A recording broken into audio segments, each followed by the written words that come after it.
नमस्कार, मैं दीपक शर्मा और मेरे YouTube मंच पर आपका स्वागत। दोस्तों, सियासत की दुनिया भी बड़ी अजीबोगरीब है। यहाँ खेल कोई शुरू करता है और अक्सर खेल खत्म कोई दूसरा कर देता है। अब मिसाल के तौर पर उत्तर प्रदेश का ही हाल देखिए।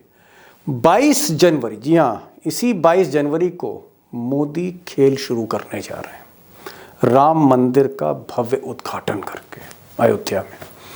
लेकिन ऐसा कहा जा रहा है कि खेल भले ही मोदी या शाह शुरू करें, खेल को अंजाम तक एक ही शख्स पहुंचाएगा, एक ही नेता उस खेल को अंजाम तक पहुंचाएगी। इस बार वो है मायावती। तो एक तरफ 22 जनवरी को उत्तर प्रदेश में भव्य राम मंदिर का उद्घाटन है और उसके पीछे, मंदिर के पीछे, एक भारी उलटफेर उत्तर प्रदेश में सियासत में होने जा रहा है। और मैंने पहले कहा कि इस खेल को अंजाम पहुंचाने जा रही हैं मायावती। अब मायावती बसपा सुप्रीमो मोदी जी का खेल कैसे बिगाड़ती हैं तो मैं बाद में बताऊंगा। पहले ये जान लेते हैं कि मोदी जी के जो चाणक्य हैं अमित शाह, इनका यूपी में प्लान क्या है। पहले शाह साहब का प्लान जान लें, फिर मायावती का खेल भी जान लेते हैं। अब दोस्तों, जानकार ऐसा कहते हैं कि उत्तर प्रदेश में आज की तारीख में अगर सियासत की सारी अंक गणित, सारी अर्थमेटिक कोई समझता है तो फिर वो चाणक्य ही है। और इसके प्रमाण हैं। 2014 में अमित शाह ने जब यूपी हाथ में लिया, या उससे पहले हाथ में ले लिया था, तो मोदी जी को उत्तर प्रदेश से अमित शाह ने 70 से ज्यादा सीटें दिलवा दी। और फिर 2017 में पहली बार विधानसभा में अखिलेश और मायावती को हराया और एक प्रचंड बहुमत की सरकार अमित शाह ने बना दी। तो 2014 जीता, 2017 जीता, 2019 जीता लोकसभा, और फिर 2022 जीता। 4 प्रमाण अमित शाह के। इसीलिए इनको बीजेपी के लोग चाणक्य कहने लगे, कलयुग के चाणक्य। अब बहरहाल चाणक्य है नहीं है, ये तो एक बहस का विषय हो सकता है। बहरहाल अमित शाह, जो बॉटम लाइन है वो ये है कि यूपी को आज की तारीख में बड़ी बारीकी से समझते हैं। ये नतीजे बताते हैं चुनाव के। अमित शाह का प्लान ये है कि उत्तर प्रदेश में चाहे कुछ हो जाए, जितना भी कोहराम मच जाए, लेकिन मायावती को अब अखिलेश से मिलने नहीं देना है। मायावती अलग लड़े।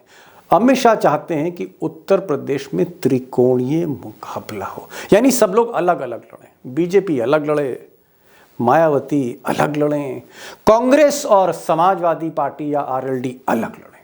ट्रायंगुलर मुकाबला चाहते हैं, वो डिवीजन ऑफ वोट्स चाहते हैं। और अगर आप ये चार्ट देखेंगे तो चीजें और ज्यादा बेहतर समझ में आ जाएगी। अमित शाह का प्लान आपको और क्लियर हो जाएगा कि अमित शाह ऐसा चाहते क्यों हैं। अगर ये आप चार्ट देखें, 80 सीटों वाला उत्तर प्रदेश, जाहिर तौर पर जो यूपी जीता वो देश जीत गया, 80 सीटें हैं। बीजेपी का जो वोट शेयर है यहाँ 50% प्लस है इस बार जो आंकड़े आ रहे हैं। समाजवादी पार्टी और आरएलडी जो है, जयंत चौधरी की पार्टी, ये कांग्रेस के साथ अलायंस में है। आप मान लीजिए कि 35% से लेकर 39%, 35 to 39% के बीच में इनका वोट शेयर है। एक्यूरेट कोई भी नहीं बता सकता, लेकिन एक अंदाजा है पुराने रिकॉर्ड्स देख के। बसपा का जो लेटेस्ट वोट शेयर है, 2022 का आंकड़ा लेते हैं तो 12 से 13%, एग्जैक्टली तो 12.88 है, 12-13% के बीच में स्विंग करता है। तो अगर सपा अलग लड़े, सपा और कांग्रेस यानी इंडिया अलायंस अलग लड़े, बहन मायावती अलग लड़ती हैं और मोदी जी और अमित शाह, योगी अलग लड़ते हैं, तो clear cut division of votes है। और इसमें अगर आप राम लहर का 5% वोट और जोड़ दीजिए, ये बीजेपी का दावा है कि 5 से 6% वोट और होगा, क्योंकि राममय होगा। जिस तरह का पूरा प्रोग्राम है, जिस तरह उत्तर प्रदेश के एक एक गांव को राममय करने का एक जो इरादा है योगी आदित्यनाथ और मोदी का, उसके चलते 5-6% उनको वोट शेयर में और इजाफा दिख रहा है। यानी कुल मिलाकर अगर सब अलग अलग लड़े तो ये जो वोट शेयर है, विच कैन गो प्लस 50% और कैन नियरली टच 55% तक आ सकता है। 72 से 75 सीटें, 80 में 72 से 75 सीटें मोदी जी के खाते में जाएंगी या जाती हुई दिख रही हैं।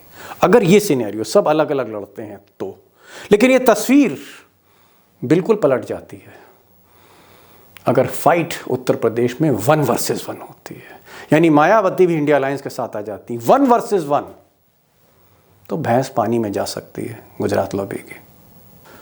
अब मायावती का कैंप क्या सोच रहा है, और यहाँ मैं एक स्थिति दोस्तों एकदम स्पष्ट करना चाहता हूँ कि मायावती बहुत ही कमज़ोर ज़मीन पर आज की तारीख में उत्तर प्रदेश में खड़ी हैं, बहुत ही वीक पोजीशन पर हैं।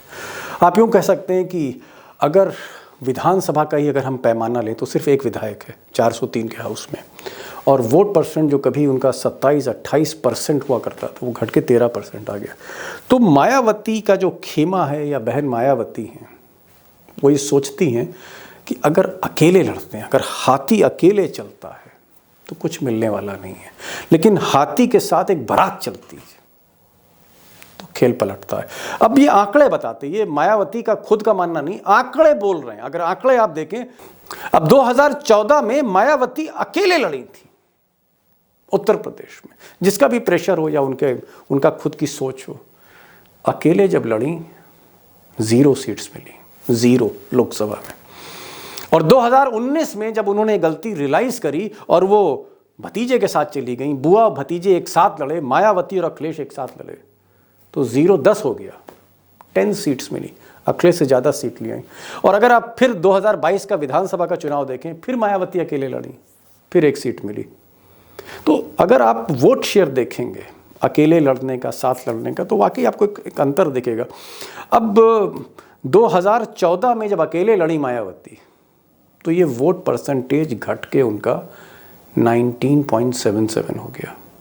जी हाँ, कहाँ तो 2009 में मायावती 27% पे खड़ी थी, 27% से गिर के वो 2014 में 19% आ गई। और आप सोचिए कि आज अगर वो 12-13% पे खड़ी और अकेले लड़ती हैं तो ये 12-13% घट के कहीं 6-7% ना हो जाए।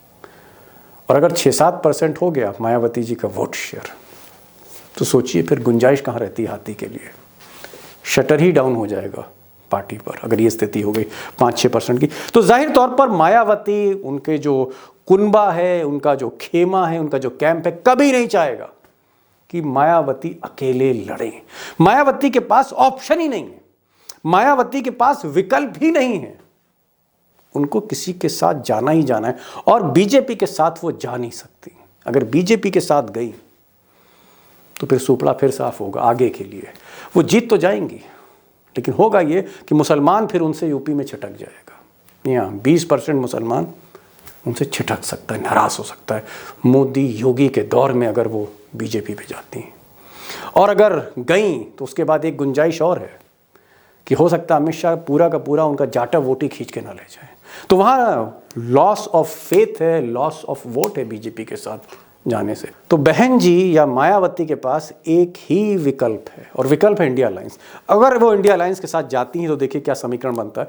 मैंने आपसे पहले भी कहा 35 से 39% कांग्रेस प्लस सपा है, जिसमें मैं आरएलडी और नीतीश को भी गिन रहा हूँ। अगर नीतीश चुनाव लड़ते हैं उत्तर प्रदेश से तो 2-3% कुर्मी भी आएगा।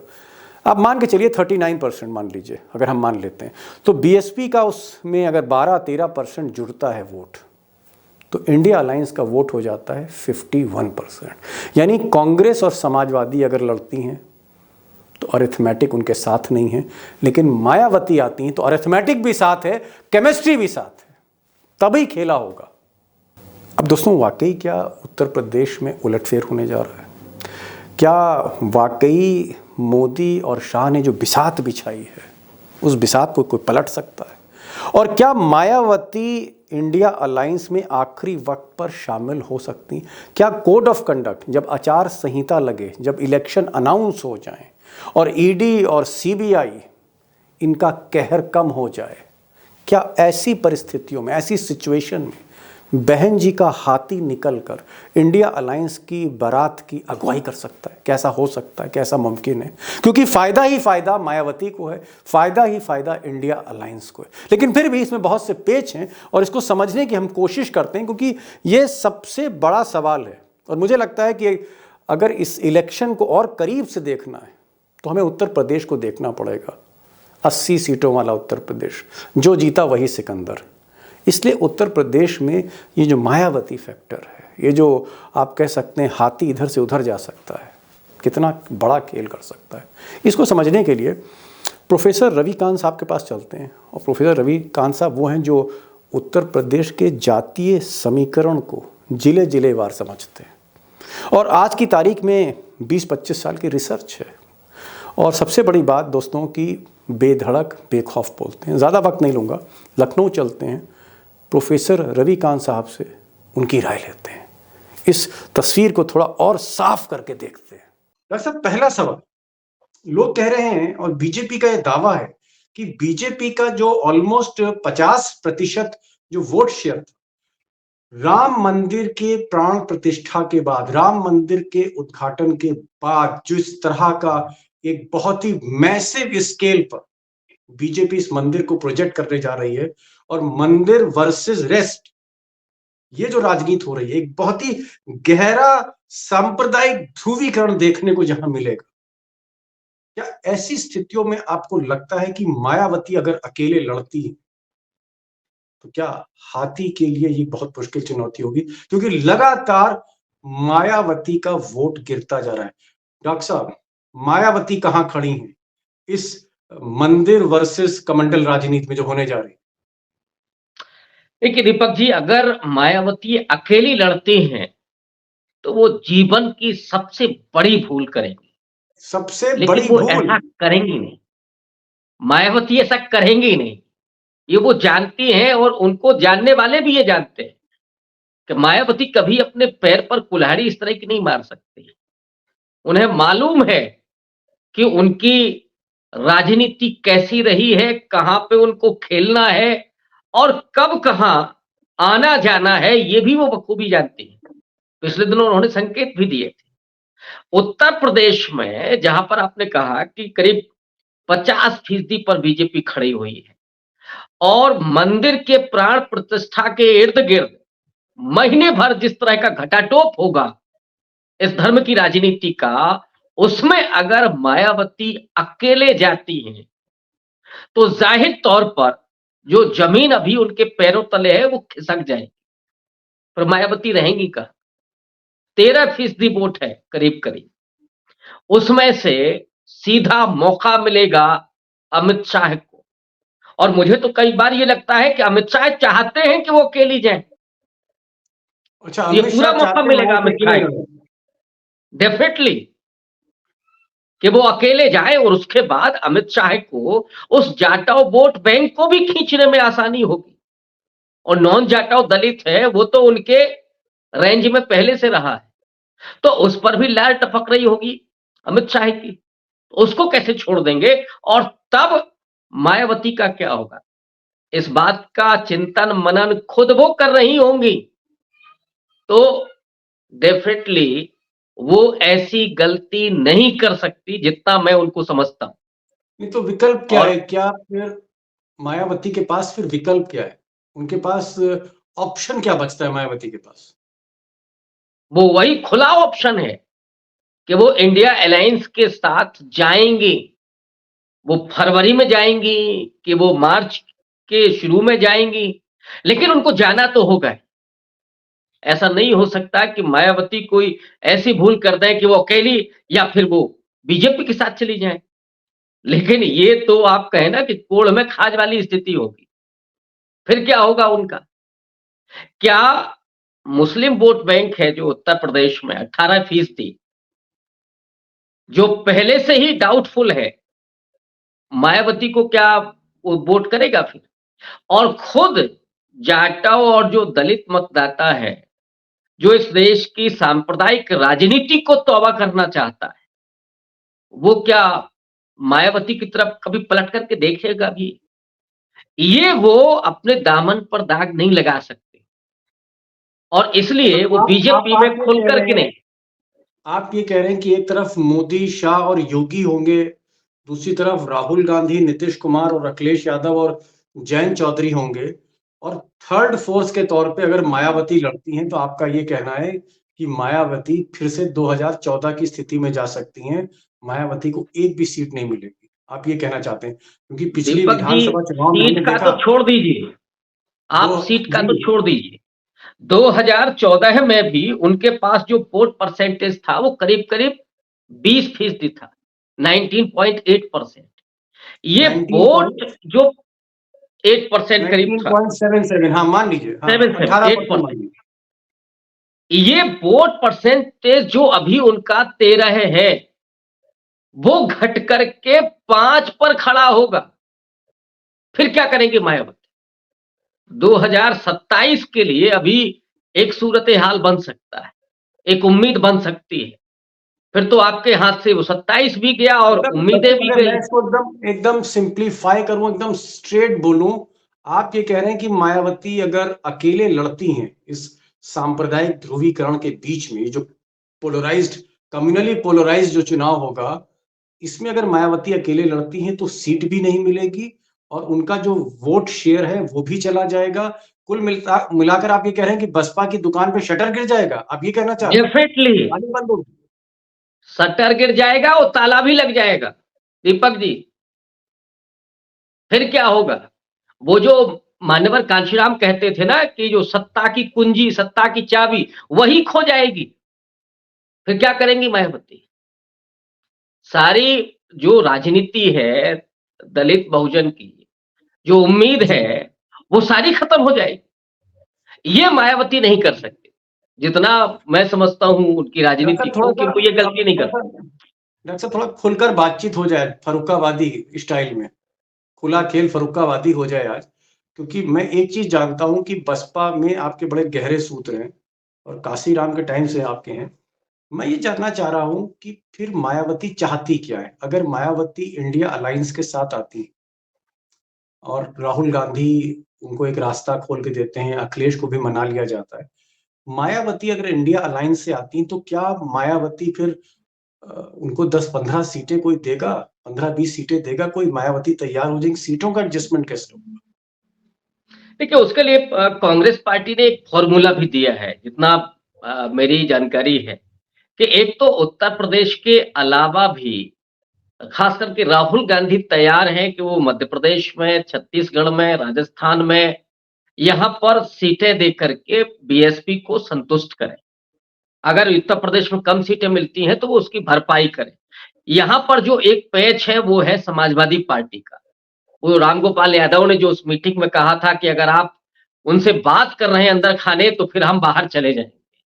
तो मायावती अगर उत्तर प्रदेश में कम सीटों पर भी मान जाती हैं तो उसकी भरपाई के लिए कांग्रेस पार्टी तैयार है दूसरे राज्यों में सीट देने के लिए। लेकिन मायावती की जो सीट का जो वैल्यू है, वो वैल्यू तभी है जब वो इंडिया अलायंस के साथ है। और अगर वो अकेली जाती हैं, तो जो कभी लाइन लगा करती थी ना टिकट लेने के लिए, मायावती को खोजना पड़ेगा कि कोई आकर के टिकट ले ले। हालात ये होंगे अगर वो अकेली लड़ती हैं तो। जी, आपको लगता है कि अगर वो मायावती इंडिया अलायंस के साथ जाती हैं तो ये मुकाबला बहुत कांटे का टक्कर हो जाएगी उत्तर प्रदेश में?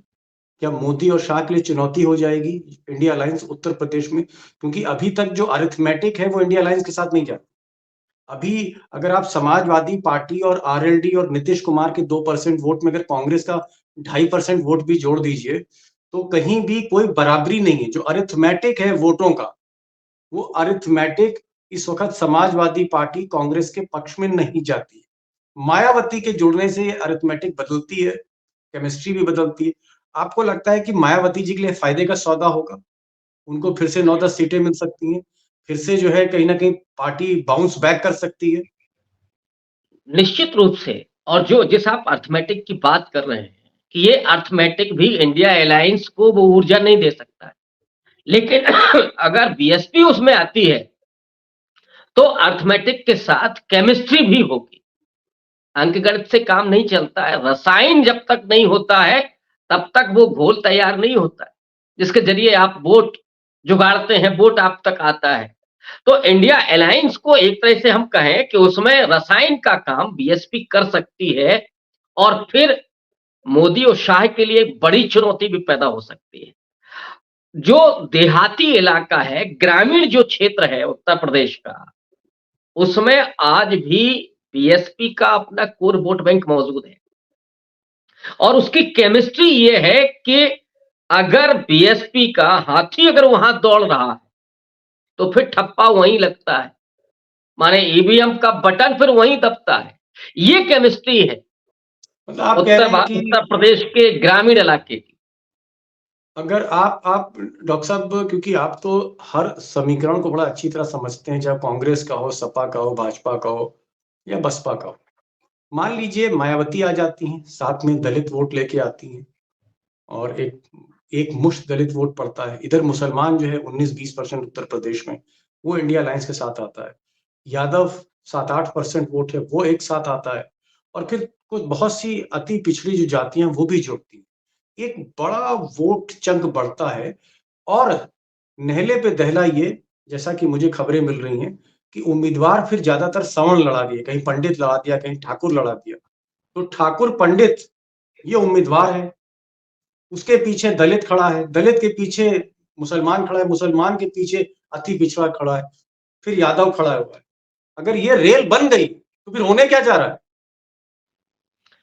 फिर मोदी जी के लिए वो जो उन्होंने सपना देखा है ना, वो अरमान धरे के धरे रह जाएंगे। महाराष्ट्र और बिहार की भरपाई वो उत्तर प्रदेश पे नहीं कर पाएंगे। पिछला ही अपना अगर वो प्रदर्शन दोहरा ले तो बहुत बड़ी बात होगी, वरना मैं तो समझता हूं कि उसमें लंबा नुकसान हो सकता है। 20, 22, 25 सीटों का नुकसान हो सकता है और बीजेपी को आप कम से मतलब अधिकतम 40 पर रोक सकते हैं अगर ये केमिस्ट्री बनती है तो। डॉक्टर लेकिन साहब, अगर ये केमिस्ट्री नहीं बनी तब सपोज करिए मायावती नहीं अलग बनी है लड़ाई। तब फिर ये भी हो सकता है कि जो वोट परसेंटेज 50 है बीजेपी का, वो बढ़कर के 55 हो जाए, अरे बाप रे, 5% का इजाफा हो जाए। फिर तो फिर लेकिन उसमें 80 सबसे में से बड़ा जो नुकसान होगा दीपक जी, वो मायावती को होगा। इस बात को वो बखूबी समझ रही है।